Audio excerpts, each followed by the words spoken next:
कुली से कठोर निठुर सोई छाती, सुनी हरि चरित न जो हर साती। नमस्कार दोस्तों, मैं अविनाश दास रेशनल कबीर यूट्यूब चैनल में आप सबका हार्दिक स्वागत करता हूं।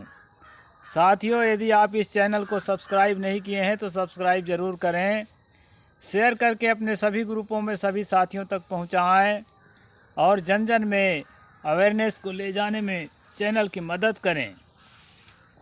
बेल आइकन को प्रेस करें, ऑल नोटिफिकेशन ऑन रखें ताकि हर नया अपडेट आप तक पहुंच सके। दोस्तों, कमेंट ज़रूर लिखें और जो है वीडियो को लाइक करें। मैंने एक चौपाई आपके सामने रखी है, उसका मैं संक्षेप में अर्थ कर देता हूं दोस्तों। इसके बाद आगे चलते हैं आज के प्रसंग पर। यह तुलसी दुबे का लिखा हुआ चौपाई है रामचरितमानस में। इसमें जो है लेखक कहता है कि जिसका हृदय मलिन है, निष्ठुर है, मतलब क्रूर है, दयाहीन है और कठोर है, ऐसे आदमी जो है भगवान के भजन को अच्छा नहीं समझते हैं। उनके मन में खुशियाँ नहीं होती है भगवान के भजन में। हमारे जैसे लोगों के लिए ऐसा क्यों लिखा है, इसके कारणों पर हम जाते हैं दोस्तों, क्योंकि हमारा काम शोधपूर्ण रहता है। आप जानते हैं, शोध से जुड़ा हुआ जो है हमारी परंपरा है। इसलिए जो है एक कबीर और रामानंद किताब के आधार पर आपको मैं सारी बातें आज बता रहा हूँ। आज का प्रसंग है दोस्तों, कबीर तथा निर्गुणी संतों पर तुलसी की प्रतिक्रिया। सदगुरु कबीर निर्गुणी धारा के महान संत थे, संत मत के प्रवर्तक थे। गुरु नानक, दादू साहेब, दरिया साहेब, पलटू साहेब, जगजीवन साहेब, गुरु घासीदास साहेब, बुल्ला साहेब, यारी साहेब, दुल्हन साहेब, सहजोबाई, दयाबाई, तुलसी साहेब, राधा स्वामी, जय गुरुदेव आदि संतों की विशाल परंपरा है, जिनकी संख्या आज करोड़ों में है। देश के कोने कोने में संत मत का व्यापक प्रचार है। हजारों लाखों उनके मठ मंदिर हैं जो देश विदेश में फैले हैं, और इन सबके प्रेरणा स्रोत हैं सतगुरु कबीर। जितने जो पंथ मैंने गिनाया है दोस्तों, ये सारे पंथों की उत्पत्ति के सबसे पहले कबीर पंथ की उत्पत्ति हुई है। यानी कबीर के विचार सबसे पहले आया है, इसलिए कबीर साहब को ये सभी मत जो है अपना पथ प्रदर्शक मानते हैं। तो कई बुद्धिस्ट साथियों का ये मानना है कि भगवान तथागत बुद्ध ने जो है समतावादी आंदोलन चलाया और पूरे दुनिया में छा गए, और तुलनात्मक अध्ययन करने को भी बोलते हैं कि कबीर साहब का जो प्रभाव है तथागत बुद्ध की तुलना में बहुत थोड़ा है। तो दोस्तों, मैं तो तुलनात्मक अध्ययन कभी नहीं करता हूँ, लेकिन इस भ्रम का निवारण करने के लिए मुझे थोड़ा कहना पड़ रहा है। अपने जीवन काल में भगवान तथागत बुद्ध नेपाल के तराई से लेकर के बिहार प्रांत और कुछ हिस्सा उत्तर प्रदेश के यहीं तक सीमित रहे। उनकी महानता का खंडन नहीं कर रहा हूँ मैं, लेकिन जो विस्तार था, एरिया का विस्तार, एक तथ्य है, आप बहुत बारीकी से जांच करके देख लीजिए। तथागत बुद्ध का फैलाव सम्राट अशोक के समय से सम्राट हर्षवर्धन, सम्राट कनिष्क, अनेक जो बड़े बड़े सम्राट हुए हैं, उन्होंने तथागत बुद्ध के पवित्र विचारों को स्वीकार किया और देश विदेशों में प्रचार किया। तब वो जो है प्रचारित हुए हैं, और वह स्वयं भी सामंत यानी राजकाज चलाने वाले शासक समुदाय से आते थे। इसका प्रमुख कारण ये है दोस्तों। मैं मानता हूँ कि दुनिया में तथागत बुद्ध को जितना प्रसार है उतना और किसी भारतीय का नहीं है। लेकिन सवाल होता है कि अपने जीवन काल में अगर अधिक प्रसारित हुआ, ऐसा अगर सोचेंगे तो अफ़गानिस्तान के बलख बुखारे से लेकर के और गुजरात तक अपने जीवन काल में ही कबीर साहब का प्रसार बढ़ चुका था और व्यापक प्रभाव रहा। और मुझे लगता है कि भारत के इतिहास में इतना व्यापक प्रभाव वाला कोई भी तार्किक महामानव नहीं हुआ है जिसका अपने जीवन काल में इतना प्रभाव रहा हो। इसमें तुलना करने की कोई बात नहीं है। तो दोस्तों, ये प्रभाव जो है प्रत्यक्ष है और आज भी उसका असर है। ये है कि उसको दमन किया गया, रौंदा गया, ख़त्म कर दिया गया। ख़त्म करने के बाद फिर उत्थान के कगार पर है। आज उत्थान के मतलब अवसर पर है, तो ये अलग बात है। तथागत बुद्ध के विचार भारत में ख़त्म कर दिया गया था। सतगुरु कबीर साहब जिस समय हुए हैं उस समय तथागत बुद्ध के विचार यहाँ पर नाम मात्र के रह गया था, ख़त्म तो जड़ से तो नहीं हुआ था। इसलिए इसमें तुलना करने की ज़रूरत नहीं है। बुद्ध अपनी जगह पर हैं, कबीर अपनी जगह पर हैं, लेकिन कबीर की महत्ता अपने जीवन काल में बुद्ध से ज़्यादा थी।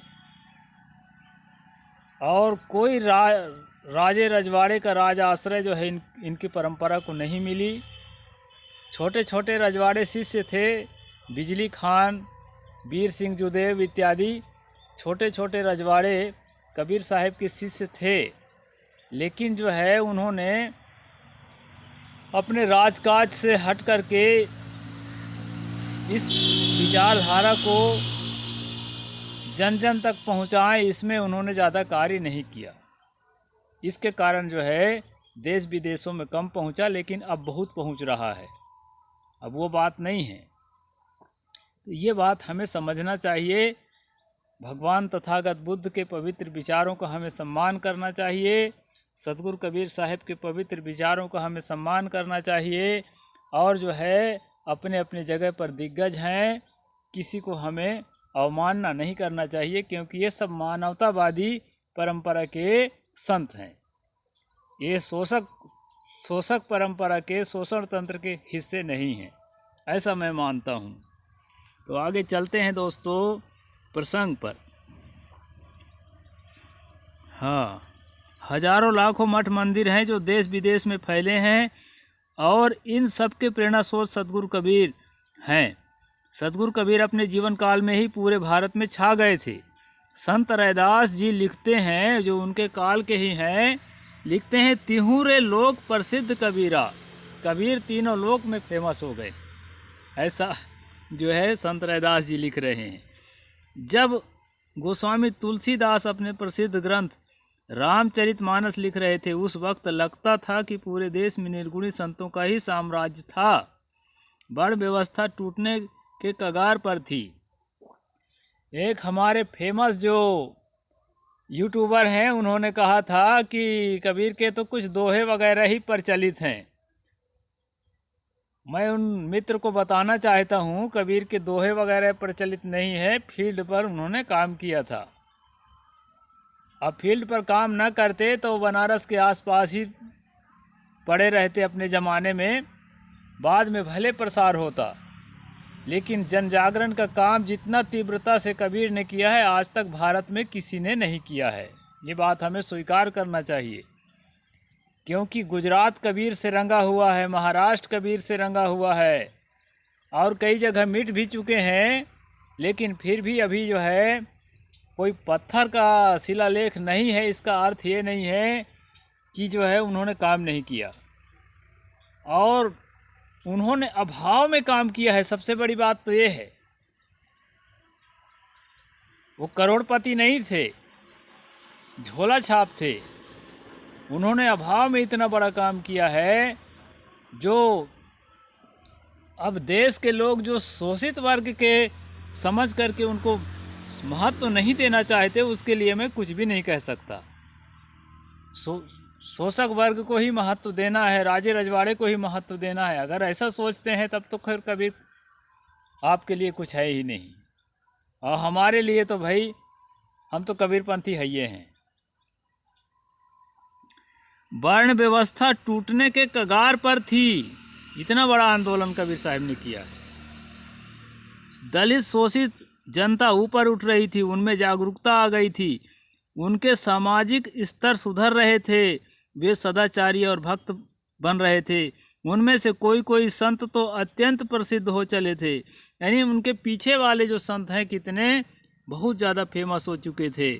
समता समानता तथा मानवतावादी विचारों का स्वतंत्र बोलबाला था। कर्मकांड घट रहा था और उनकी जगह पर वैज्ञानिक चिंतन बढ़ रहा था। इन सबसे पौराणिकों की आस्था डगमगा रही थी। इतना ही नहीं, मूर्ति पूजकों मुख से भी यदा कदा मूर्ति पूजा के विरुद्ध बातें सुनाई पड़ने लगी थी, यानी मूर्ति पूजक स्वयं मूर्ति पूजा को सही नहीं मान रहे थे। यहाँ तक जो है कबीर साहब की बात दुनिया में फैल चुकी थी और कई वैष्णव निर्गुणी हो गए थे। अभी आगे हम प्रसंग देखेंगे, कई वैष्णव महात्मा जो है ना, जो भगवान की पूजा करने वाले थे, वो सब कबीर साहब के पुजारी हो गए थे। और पूरा ऐतिहासिक इसमें विवरण आपको मैं दिखाऊंगा। अवतारवाद के प्रति लोगों की आस्था घट रही थी। शूद्र लोग कबीर आदि निर्गुणी संतों के ताकत से ब्राह्मणों को निरुत्तर करने लगे थे, यानी इतना तर्क देते थे कि उसके लिए जो है उत्तर देने के लिए शब्द नहीं बचता था। ऐसे ब्राह्मणों को विवश कर चुके थे, जिनको लोग शूद्र कहते हैं। उपरोक्त बातों से यह साफ झलकता है कि कबीर साहब तथा उनके निर्गुणी विचारधारा का जनता में व्यापक प्रभाव था। रामचरितमानस में इसके प्रमाण भरे पड़े हैं, क्योंकि रामचरितमानस उसके बाद लिखा गया है, तो कैसा प्रभाव था उससे जो है इसमें जाहिर होता है। उक्त निर्गुणी धारा के व्यापक प्रसार को देखकर गोस्वामी तुलसीदास क्षुब्ध हो उठे थे, और उसी क्षुब्धता की मैंने जो चौपाई बताई है कि भगवान के भजन से दूर जाने वाले कितने निष्ठुर हैं, कितने कठोर हैं, ये बात जो है तुलसी क्यों कह रहे थे, क्योंकि उसके भगवान को लोग स्वीकार नहीं कर रहे थे इस देश के अंदर। ये सतगुरु कबीर साहब का प्रभाव था दोस्तों। निरस्त करने के लिए मानस के उपोद्घात रचते हैं। शिव पार्वती संवाद, याज्ञवल्क्य भारद्वाज संवाद और काकभुसुंडी गरुड़ संवाद के द्वारा अपनी बात रखते हैं। मानस में तुलसीदास जी सर्वप्रथम याज्ञवल्क्य भारद्वाज संवाद को लिया है, जिसमें याज्ञवल्क्य ने भारद्वाज से पूछा था कि श्री राम कौन है, मेरे मन में एक बड़ी शंका है, कहने में मुझे भय और लाज आ रही है, यदि अपने मन की बात मैं आपके पास रखूं तो भी नहीं बनता। सुना है कि राम एक अयोध्या महाराज दशरथ के पुत्र थे, उनकी कथा सब जानते हैं। उसकी पत्नी सीता को रावण हर ले गया था और उसके विरह में बहुत व्याकुल हुए थे। कहते हैं कि उन्होंने पेड़ पौधों पशु पक्षियों से रो रो कर जानकी की पता पूछते थे। पशु पक्षियों से पता पूछते थे, जब सीता हरण हुआ तो पेड़ पौधों से पूछते थे, मतलब पागल टाइप के हो गए थे। ऐसा जो है राम की स्थिति थी। तुलसी के किताब में उन्होंने युद्ध में रावण को मार डाला, भय रोष रन रावण मारा, सोई प्रभु राम की अपर को जाहि जपत त्रिपुरारी। भारद्वाज ने कहा कि तुम तो मूर्ख जैसे प्रश्न कर रहे हो, कीन्हु प्रश्न मनहु अति मूढ़ा। तो ये सारी बातें जो है कबीर की परंपरा को गलत साबित करने के लिए तुलसी गोसाई लिख रहे थे। गोस्वामी जी ने श्री राम की ईश्वरता पर संदेह करने वाले को विमोहित और महामूर्ख कहा है। उनके मन में यह शंका बनी रहती थी कि कोई राम को साधारण मनुष्य न समझ ले, इसलिए तुलसीदास जी यह कहना चाहते थे कि श्री राम को मनुष्य कहने में लोगों को भय होना चाहिए, लोगों को भय होना चाहिए उसको मनुष्य कहने में। वो परमात्मा है, उसके परमात्मापना को जनता नकार रही थी पूरे देश भर के सड़कों पर। इससे क्षुब्ध होकर के तुलसी को ऐसा लिखना पड़ रहा था। हाँ, क्योंकि राम कोई साधारण आदमी नहीं है, वे तो जगत नियंता है, संसार को नियंत्रण करने वाला है, पूरी दुनिया का कंट्रोलर है, सगुण निर्गुण से परे और अविनाशी परमात्मा है। कहीं ऐसा ना हो कि सती के समान उसे किसी दक्ष के यज्ञ में प्राण त्यागना पड़े। और इतना ही नहीं, राजा दक्ष के बेटी सती का जो प्रसंग लिखा गया है वो राम को ईश्वर होने में संदेह करने वाली कहानी है कि राम को ईश्वर होने में संदेह करने वाले की क्या दुर्दशा होती है। तो इसलिए वो कहानी लिखी गई है दोस्तों, जिसमें कि बिना निमंत्रण के चली जाती है अपने पिता के यहाँ और उसको अपमान किया जाता है, फिर वो आग में जल करके मर जाती है क्योंकि उसने राम को ईश्वर होने में संदेह किया था। इसके परिणाम उसको इस तरह से भोगना पड़ा। तो राम को ईश्वर होने में संदेह करने वालों के लिए डर दिखाने की ये सब कहानियाँ लिखी जा रही थी दोस्तों। और ये इसलिए लिखी जा रही थी कि लोग राम को ईश्वर मानने से स्वीकार नहीं कर रहे थे। और ये किसका प्रभाव था? ये सतगुरु कबीर साहब का प्रभाव था। इस प्रकार दोस्तों, आज मैं ज़्यादा दूर तक नहीं ले जाऊंगा, समय ज़्यादा हो जाएगा। आगे का प्रसंग मैं कल बताऊंगा। साहेब बंदगी, जय भीम, जय जोहार, नमो बुद्धाय, जय भारत।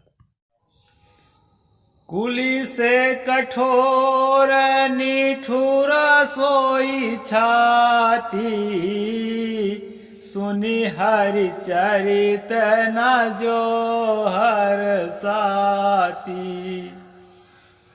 नमस्कार दोस्तों, मैं अविनाश दास रेशनल कबीर यूट्यूब चैनल में आप सबका हार्दिक स्वागत करता हूं।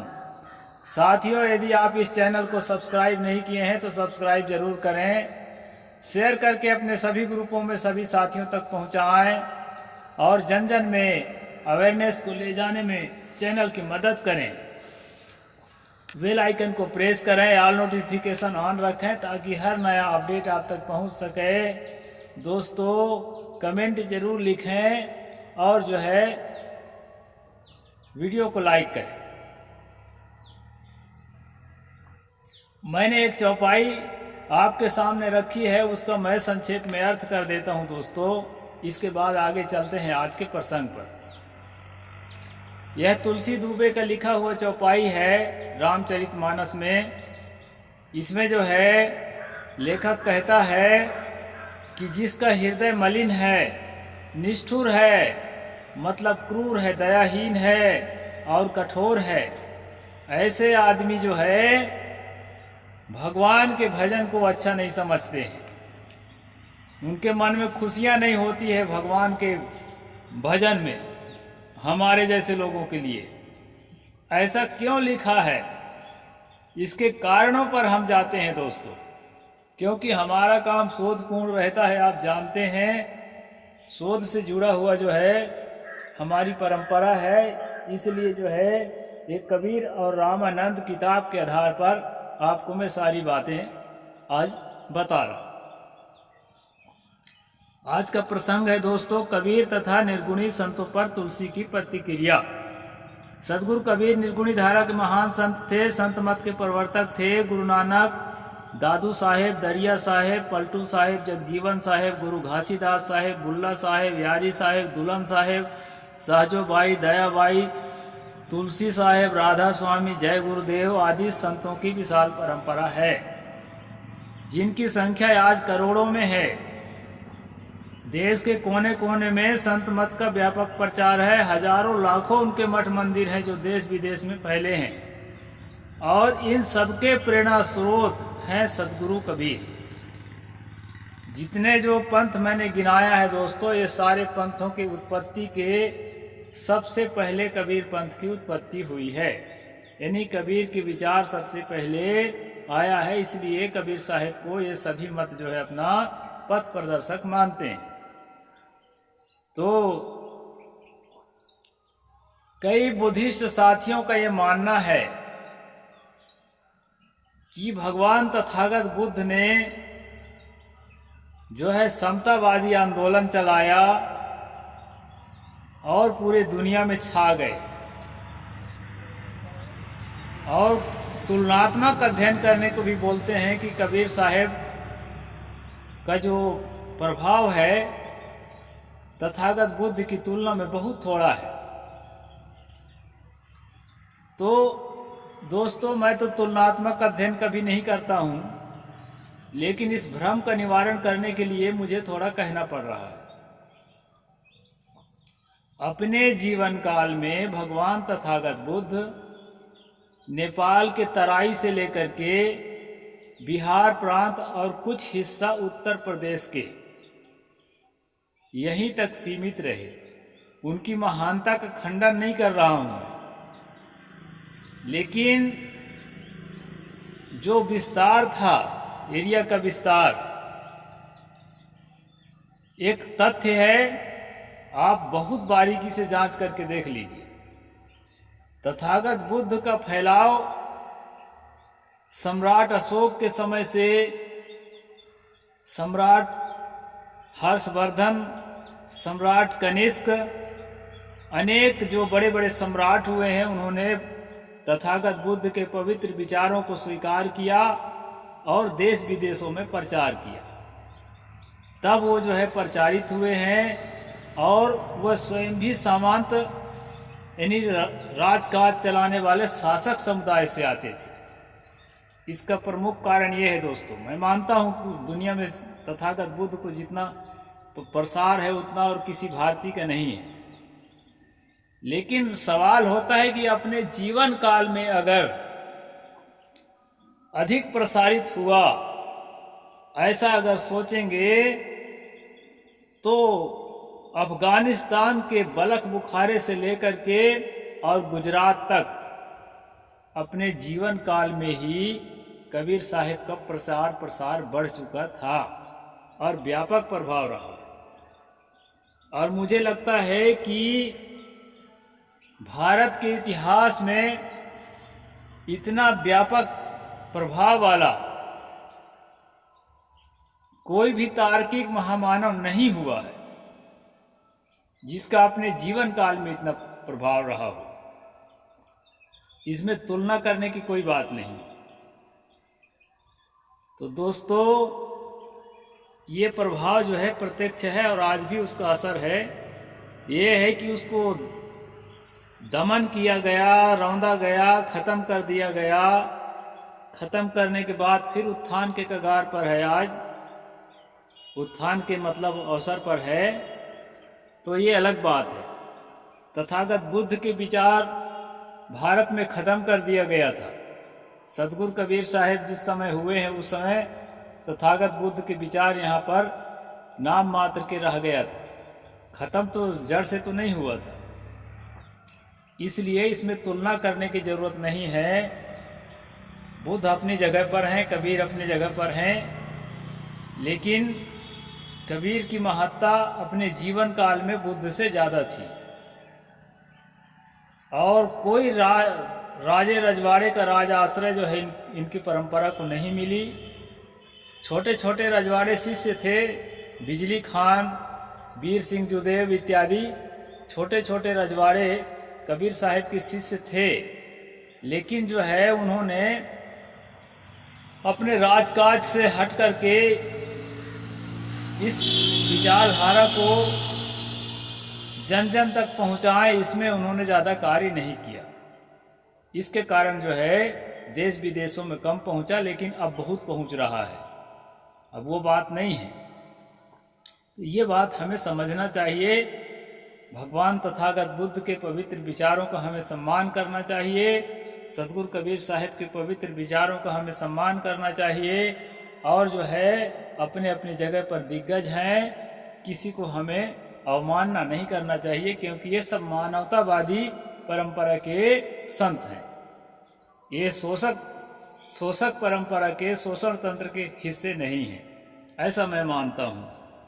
तो आगे चलते हैं दोस्तों प्रसंग पर। हाँ, हजारों लाखों मठ मंदिर हैं जो देश विदेश में फैले हैं, और इन सब के प्रेरणा स्रोत सदगुरु कबीर हैं। सदगुरु कबीर अपने जीवन काल में ही पूरे भारत में छा गए थे। संत रैदास जी लिखते हैं, जो उनके काल के ही हैं, लिखते हैं तिहुरे लोक प्रसिद्ध कबीरा, कबीर तीनों लोक में फेमस हो गए। ऐसा जो है संत रैदास जी लिख रहे हैं। जब गोस्वामी तुलसीदास अपने प्रसिद्ध ग्रंथ रामचरितमानस लिख रहे थे, उस वक्त लगता था कि पूरे देश में निर्गुणी संतों का ही साम्राज्य था। बड़ व्यवस्था टूटने के कगार पर थी। एक हमारे फेमस जो यूट्यूबर हैं, उन्होंने कहा था कि कबीर के तो कुछ दोहे वगैरह ही प्रचलित हैं। मैं उन मित्र को बताना चाहता हूँ, कबीर के दोहे वगैरह प्रचलित नहीं है। फील्ड पर उन्होंने काम किया था। अब फील्ड पर काम न करते तो बनारस के आसपास ही पड़े रहते अपने जमाने में, बाद में भले प्रसार होता, लेकिन जन जागरण का काम जितना तीव्रता से कबीर ने किया है, आज तक भारत में किसी ने नहीं किया है। ये बात हमें स्वीकार करना चाहिए, क्योंकि गुजरात कबीर से रंगा हुआ है, महाराष्ट्र कबीर से रंगा हुआ है, और कई जगह मिट भी चुके हैं, लेकिन फिर भी अभी जो है कोई पत्थर का शिलालेख नहीं है। इसका अर्थ ये नहीं है कि जो है उन्होंने काम नहीं किया, और उन्होंने अभाव में काम किया है। सबसे बड़ी बात तो ये है, वो करोड़पति नहीं थे, झोला छाप थे।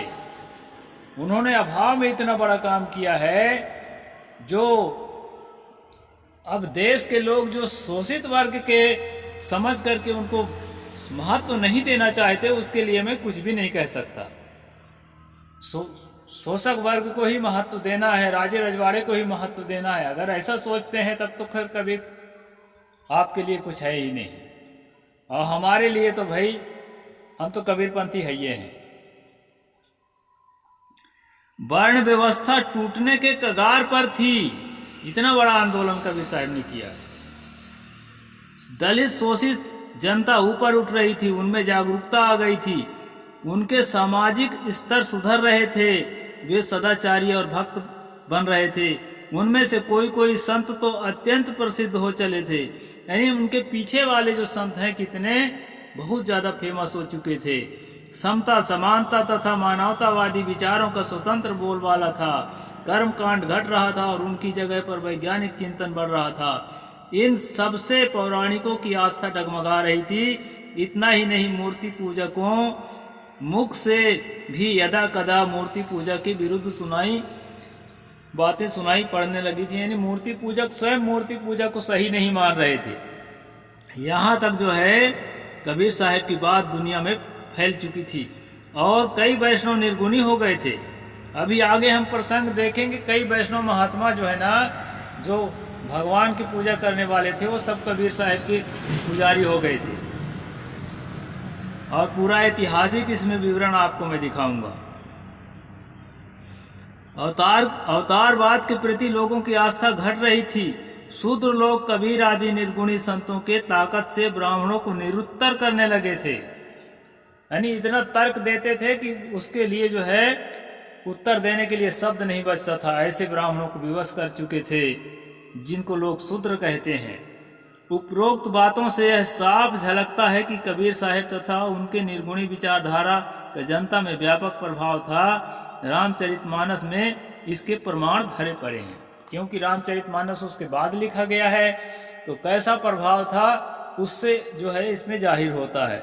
उक्त निर्गुणी धारा के व्यापक प्रसार को देखकर गोस्वामी तुलसीदास क्षुब्ध हो उठे थे, और उसी क्षुब्धता की मैंने जो चौपाई बताई है कि भगवान के भजन से दूर जाने वाले कितने निष्ठुर हैं, कितने कठोर हैं, ये बात जो है तुलसी क्यों कह रहे थे, क्योंकि उसके भगवान को लोग स्वीकार नहीं कर रहे थे इस देश के अंदर। ये सदगुरु कबीर साहब का प्रभाव था दोस्तों।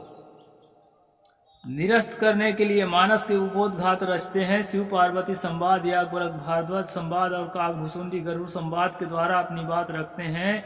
मानस में तुलसीदास जी सर्वप्रथम याज्ञवल्क्य भारद्वाज संवाद को लिया है, जिसमें याज्ञवल्क्य ने भारद्वाज से पूछा था कि श्री राम कौन है, मेरे मन में एक बड़ी शंका है, कहने में मुझे भय और लाज आ रही है। यदि अपने मन की बात मैं आपके पास रखूं तो भी नहीं बनता। सुना है कि राम एक अयोध्या महाराज दशरथ के पुत्र थे। उनकी कथा सब जानते हैं। उसकी पत्नी सीता को रावण हर ले गया था और उसके विरह में बहुत व्याकुल हुए थे। कहते हैं कि उन्होंने पेड़ पौधों पशु पक्षियों से रो रो कर जानकी की पता पूछते थे। पशु पक्षियों से पता पूछते थे, जब सीता हरण हुआ तो पेड़ पौधों से पूछते थे, मतलब पागल टाइप के हो गए थे। ऐसा जो है राम की स्थिति थी। तुलसी के किताब में उन्होंने युद्ध में रावण को मार डाला। भय रोष रन रावण मारा, सोई प्रभु राम की अपर को जाहि जपत त्रिपुरारी। भारद्वाज ने कहा कि तुम तो मूर्ख जैसे प्रश्न कर रहे हो, कीन्हु प्रश्न मनहु अति मूढ़ा। तो ये सारी बातें जो है कबीर की परंपरा को गलत साबित करने के लिए तुलसी गोसाई लिख रहे थे। गोस्वामी जी ने श्री राम की ईश्वरता पर संदेह करने वाले को विमोहित और महामूर्ख कहा है। उनके मन में यह शंका बनी रहती थी कि कोई राम को साधारण मनुष्य न समझ ले। इसलिए तुलसीदास जी यह कहना चाहते थे कि श्री राम को मनुष्य कहने में लोगों को भय होना चाहिए। लोगों को भय होना चाहिए उसको मनुष्य कहने में। वो परमात्मा है। उसके परमात्मा पना को जनता नकार रही थी पूरे देश भर के सड़कों पर। इससे क्षुब्ध होकर के तुलसी को ऐसा लिखना पड़ रहा था। हाँ, क्योंकि राम कोई साधारण आदमी नहीं है। वे तो जगत नियंता है, संसार को नियंत्रण करने वाला है, पूरी दुनिया का कंट्रोलर है, सगुण निर्गुण से परे और अविनाशी परमात्मा है। कहीं ऐसा ना हो कि सती के समान उसे किसी दक्ष के यज्ञ में प्राण त्यागना पड़े। और इतना ही नहीं, राजा दक्ष के बेटी सती का जो प्रसंग लिखा गया है वो राम को ईश्वर होने में संदेह करने वाली कहानी है। कि राम को ईश्वर होने में संदेह करने वाले की क्या दुर्दशा होती है। तो इसलिए वो कहानी लिखी गई है दोस्तों, जिसमें कि बिना निमंत्रण के चली जाती है अपने पिता के यहाँ और उसको अपमान किया जाता है। फिर वो आग में जल करके मर जाती है, क्योंकि उसने राम को ईश्वर होने में संदेह किया था। इसके परिणाम उसको इस तरह से भोगना पड़ा। तो राम को ईश्वर होने में संदेह करने वालों के लिए डर दिखाने की ये सब कहानियाँ लिखी जा रही थी दोस्तों। और ये इसलिए लिखी जा रही थी कि लोग राम को ईश्वर मानने से स्वीकार नहीं कर रहे थे। और ये किसका प्रभाव था? ये सदगुरु कबीर साहब का प्रभाव था। इस प्रकार दोस्तों आज मैं ज़्यादा दूर तक नहीं ले जाऊंगा, समय ज़्यादा हो जाएगा। आगे का प्रसंग मैं कल बताऊंगा। साहेब बंदगी। जय भीम, जय जोहार, नमो बुद्धाय, जय भारत।